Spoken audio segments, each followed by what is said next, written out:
Nouvelle leçon de terminale S sur les lois de Kepler, vitesse et période de révolution d'une planète ou d'un satellite. Nous avons montré que dans l'approximation des trajectoires circulaires, le mouvement d'un satellite ou d'une planète est uniforme. Et nous voulons maintenant établir l'expression de sa vitesse et de sa période, donc à la planète ou au satellite. Le vecteur vitesse, quelle que soit la trajectoire, est toujours tangent à la trajectoire, ce que l'on observe par exemple ici. Le vecteur accélération, dans le cas d'un mouvement circulaire uniforme, est toujours dirigé vers le centre attracteur, par exemple ici le Soleil. On dit que le vecteur accélération est centripète. Question 22. Rappelez l'expression de la norme A du vecteur accélération dans le cas d'un mouvement circulaire uniforme. Alors vous vous en souvenez peut-être, la norme du vecteur accélération, c'est v carré sur r, c'est-à-dire la norme du vecteur vitesse au carré divisé par le rayon du cercle, c'est-à-dire le rayon de la trajectoire. Question 23. Écrire l'expression générale de la loi de gravitation universelle de Newton vue en secondes. Alors, si en un point A, nous avons une masse ma et à une distance petit r, un point B où se trouve une masse mb, alors les masses exercent l'une sur l'autre des forces attractives. Nous avons représenté ces forces ici, par exemple la force FBA, c'est la force que B exerce sur A, elle est opposée à la force FAB.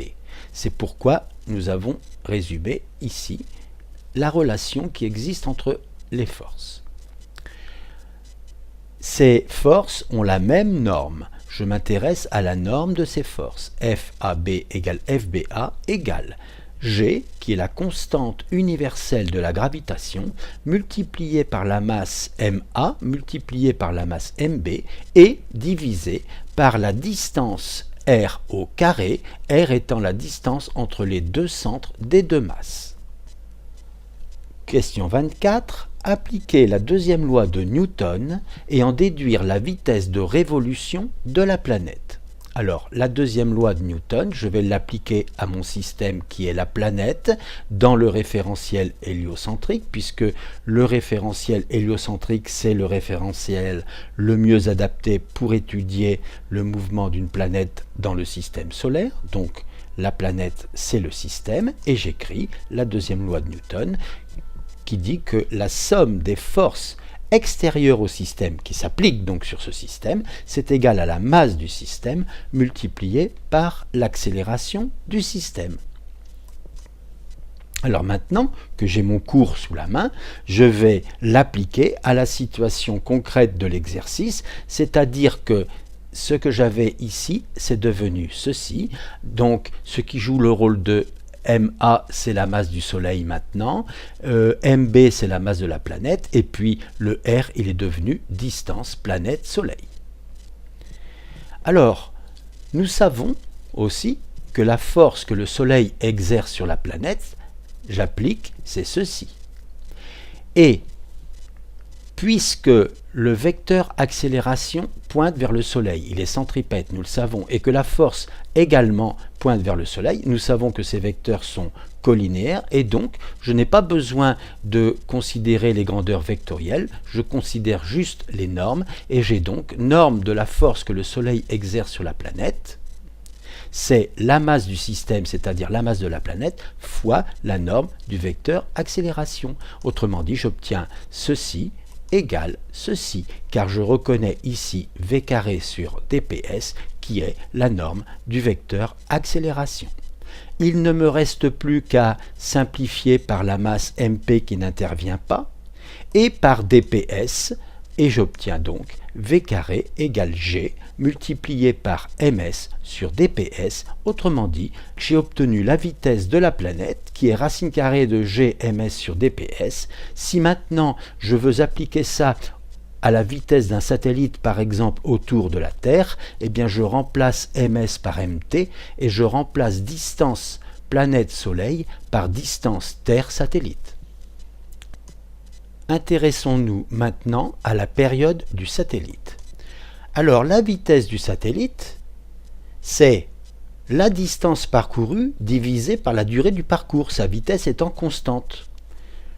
Or, je reconnais le périmètre du cercle, 2π fois la distance planète-soleil, c'est-à-dire 2π fois le rayon, et je divise par la durée pour faire un tour, c'est-à-dire la période. Maintenant, j'en déduis que la période, c'est 2π dps sur v, puisque v, je l'ai envoyé sur le membre de droite, il est passé au dénominateur, et inversement pour t, le membre de gauche, il est venu au numérateur. Et donc voilà, la période, c'est ça. Il ne me reste plus qu'à remplacer v par la valeur que j'ai déterminée précédemment. Et comme j'ai ici racine carrée de dps au dénominateur du dénominateur, il vient au numérateur de l'expression qui est là. Et enfin, je vais regrouper le dps qui est ici et le racine carrée de dps, et je vais obtenir donc racine carrée de dps cube sur gms, et donc j'obtiens donc la période t égale 2π racine carrée de dps cube sur gms. Question 25. Reconnaissez-vous ce résultat?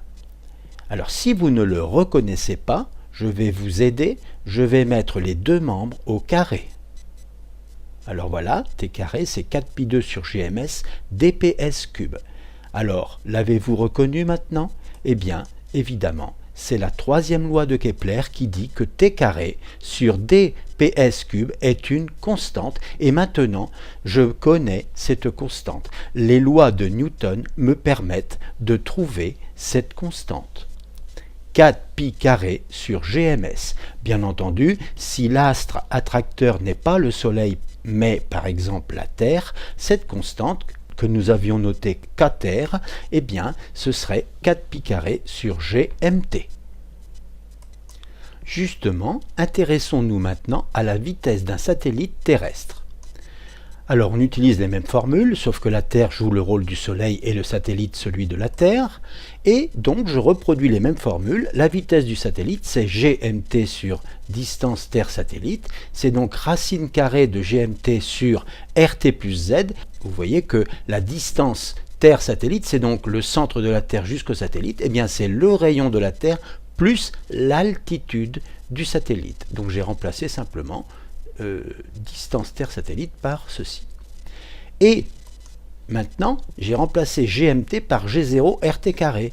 Question 26. Du point de vue force gravitationnelle, la Terre est équivalente à un point qui se trouverait en son centre et qui aurait comme masse la masse de la Terre, mt. Montrez que g0 rt carré est égal à gmt, où g0 est le champ gravitationnel à la surface de la Terre, c'est-à-dire le fameux g qui vaut 9,8 que vous connaissez bien, mais on le note G0 pour préciser que c'est au sol.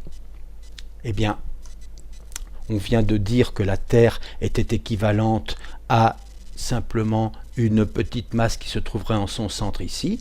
Donc, notre objet, par exemple, il est ici sur le sol, et il subit donc une force F qui s'appelle le poids. Donc, la force que la Terre exerce sur l'objet, c'est le poids de l'objet, c'est-à-dire la masse de l'objet fois G0. Mais c'est également cette force que la Terre exerce sur l'objet, G, fois la masse de l'objet fois la masse de la Terre, sur la distance RT carré, puisque la distance entre ce point qui est le centre de la Terre et le sol, c'est justement le rayon de la planète. Autrement dit, ces quantités sont égales, et je trouve que mg0 est donc égal à gmmt sur rt carré. Je simplifie par m, et donc je trouve ce qu'on me demande. Question 27. Reprendre la formule de la période de révolution d'une planète pour établir celle du satellite en fonction de z, g0 et rt. Alors, j'ai donc période du satellite égale 2π racine carrée de distance Terre-satellite au cube, alors avant on avait distance Soleil-planète au cube, divisé par gmt, avant on avait gms.